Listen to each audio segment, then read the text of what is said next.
Bonjour à tous et bienvenue sur notre chaîne YouTube La Sage-Femme Nouni. Aujourd'hui, nous allons attaquer le deuxième chapitre. Chapitre 2, le système national de santé algérien. On a une petite liste to do. 1. La situation. 2. L'organisation.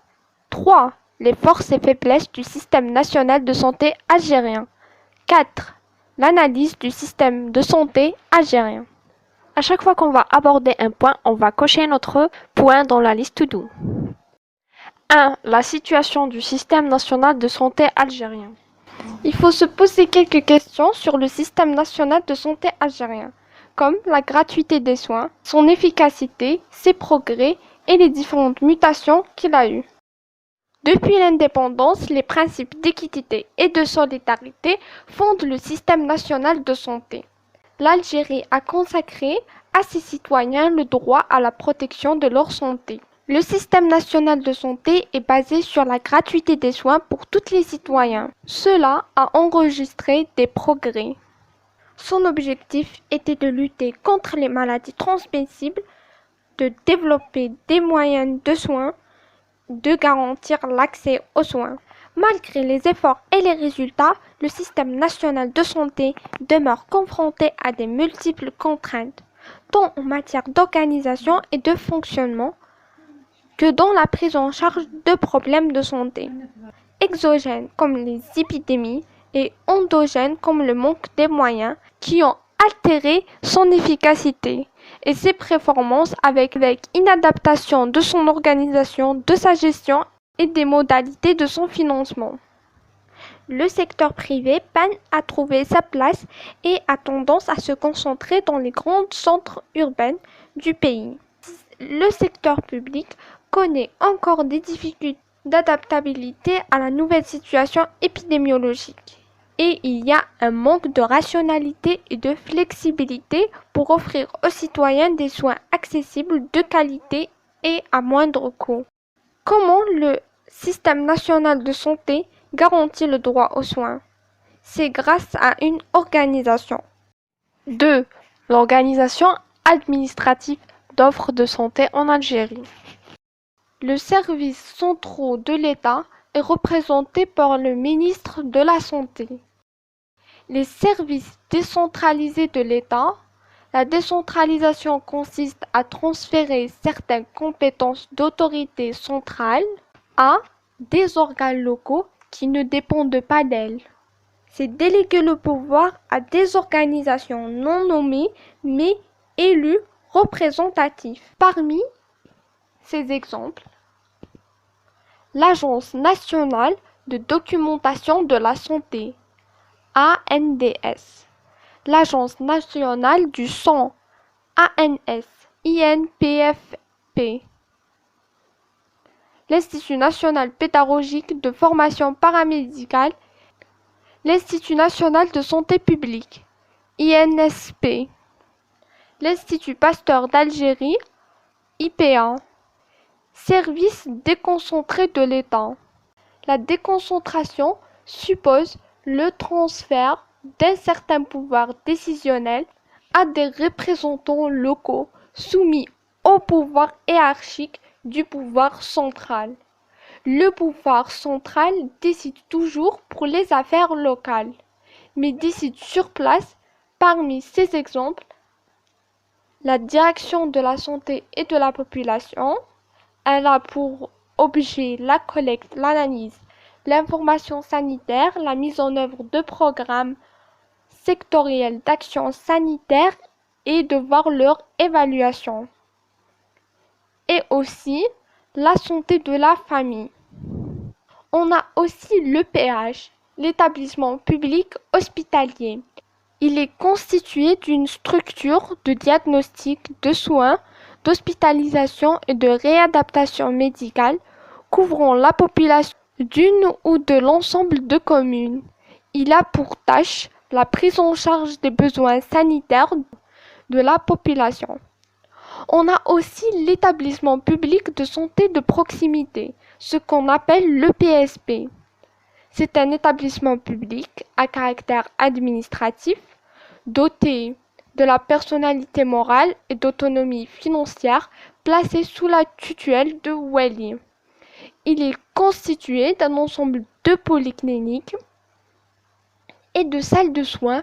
Sa mission, c'est la prévention des soins, la prévention et les soins de base, les soins de proximité, les consultations, la planification familiale, la mise en œuvre des programmes nationaux de santé et de la population, et aussi contribuer à la promotion et la protection de l'environnement dans les domaines relevant de l'hygiène. Le PSP peut servir de terrain de formation paramédicale, la PMI, la protection maternelle et enfantine. C'est l'ensemble de réseaux techniques, administratifs, économiques et sociaux. Il vise à préserver la santé de la mère et l'enfant. Il est implanté dans les polycliniques, ce qui a permis d'amoindrir la forte pression exercée les forces du système national de santé algérien. 1. Universalité et gratuité des soins grâce à une solidarité nationale à travers les cotisations. 2. Couverture géographique homogène en termes d'infrastructures. 3. Réseau d'infrastructures hospitalières ayant un nombre de lits suffisant pour répondre à la demande de la population. 4. Potentiel en personnel médical et paramédical en nombre suffisant. Cependant, ces points positifs ne doivent pas masquer les différentes contraintes et insuffisances que connaît le système de santé. Les faiblesses du système national de santé algérien. 1. Surconsommation des prestations et médicaments, qui dit gaspillage. 2. Patients moins responsables sur la gestion et le contrôle du système. 3. Problèmes de gestion et financement insuffisants. 4. Manque du personnel et d'équipements médicaux adéquats et départ des spécialistes publics vers un secteur privé en pleine expansion. 5. Établissements de santé peu impliqués dans l'élaboration des programmes de santé en raison d'une trop grande centralisation des organes de décision. 6. Diminution de la part du PIB consacré à la santé alors que les besoins sanitaires ont augmenté. Voici une petite analyse du système de santé en Algérie. Le système de santé en Algérie occupe une place centrale dans les efforts visant à fournir des soins médicaux aux citoyens.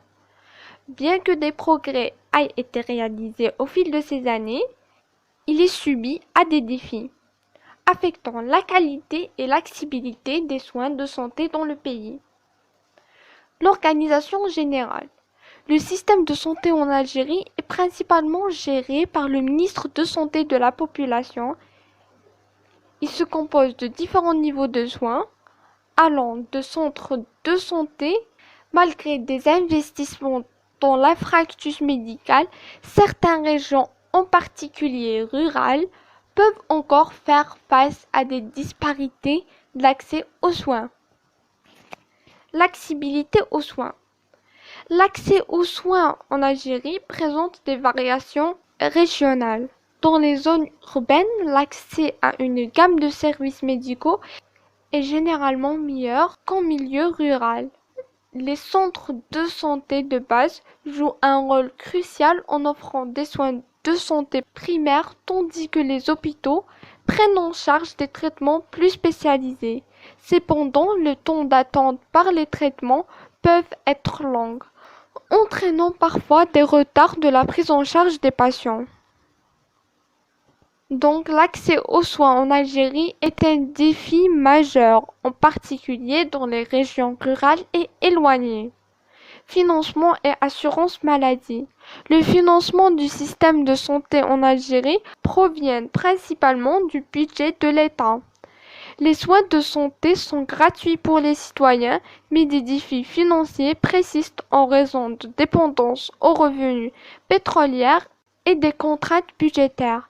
Le pays a également mis en place un régime d'assurance maladie obligatoire pour les travailleurs salariés visant à garantir une couverture de base.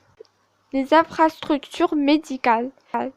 Des efforts ont été déployés pour moderniser les infrastructures médicales en Algérie, en particulier dans les grandes villes. Des hôpitaux universitaires et des centres spécialisés ont été développés pour répondre à des besoins médicaux spécifiques. Cependant, des lacunes subsistent en termes d'équipements médicaux avancés et de formation continue du personnel de santé. La prévention et sensibilisation. L'Algérie accorde de l'importance à la prévention des maladies et à la sensibilité à la santé.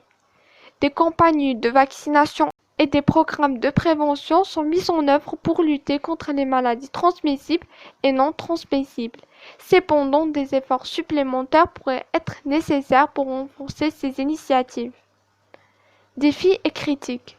Le système de santé en Algérie fait face à plusieurs défis, notamment des pénuries de médicaments dans les hôpitaux, de temps en temps d'attentes prolongées pour les soins et des inégalités d'accès aux soins entre les zones urbaines et rurales. On peut conclure que le système de santé en Algérie est en pleine évolution, avec des efforts constants pour améliorer l'accessibilité et la qualité des soins. Ainsi, on peut atteindre cette conclusion. Le problème du système de santé algérien est d'ordre managériel. On a terminé le chapitre 2. À la prochaine!